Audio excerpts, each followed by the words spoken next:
Elliot, what's your immediate thoughts after that? Honestly, absolutely devastated. It's a real tough one to sort of process that right there. I've tailored my whole year to this end of the races. I've ran less, I've trained smarter, I've trained more. I've done everything. I was in bed by 7:45 last night. I had a good 8-9 hours sleep. I was up before my alarm at 5:10. Done absolutely everything, and I still managed to mess up the race. I found myself in a position that's just where you find yourself. I could have avoided that by just letting the guys get out in the front and then coming around. Decided to put myself in the mix. I was absolutely convinced with 200 to go I'd make it through. I could see where the lads were. I felt like I was going to be able to kick again. Went to try and access that kick, and that kick just wasn't there. I don't know if it's because I've done a lot more 15 work now, so my speed isn't where it used to be when I could just go bang and it would kick in.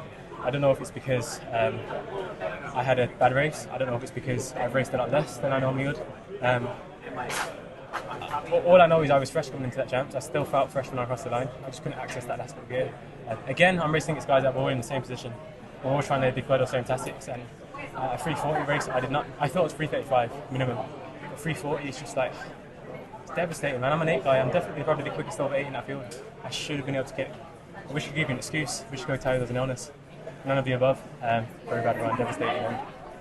And a real tough one to process and swallow there. Is it because the end of a 1500 now has changed almost, that everybody is finishing so much faster? Well, no, I mean, if you look at that heat there, that went back to how it used to be. Yeah. But it's funny, like, we've tailored our trainer to be fast now. So we're like tailoring, I mean, Habs ran 3:27 this year and didn't make it through for perspective. And I think because of the way the 15s are being run now, you're tailoring training to be able to run hard for long, not slow and kick.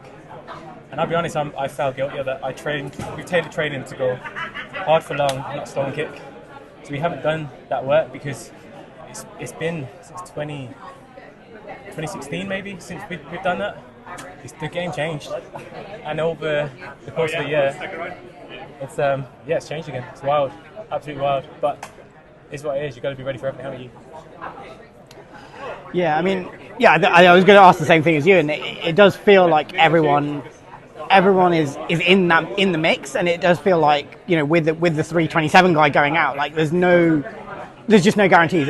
Does the dynamic of having like 60 qualify and no time qualifiers, does that change your kind of thinking on these sorts of heats? Is that kind of part of it? It's interesting, isn't it? Because that kind of makes it into the 340 kind of rate, the slower race, because you're not running to gain a place. So there's less incentive. But I actually prefer the way it was today. I guess an element of naivety. I just genuinely didn't think you would be in that position.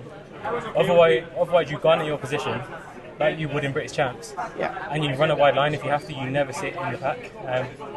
Of course, with the guys in the field, you just don't expect the pace to drop that much. I remember getting out quick thinking 27, oh great. And then I see 60. I think, geez, how have we gone from a 27 to a 33? And it's like, boy, what's happened here? So it's a lot. Yeah, it's a lot to deal with.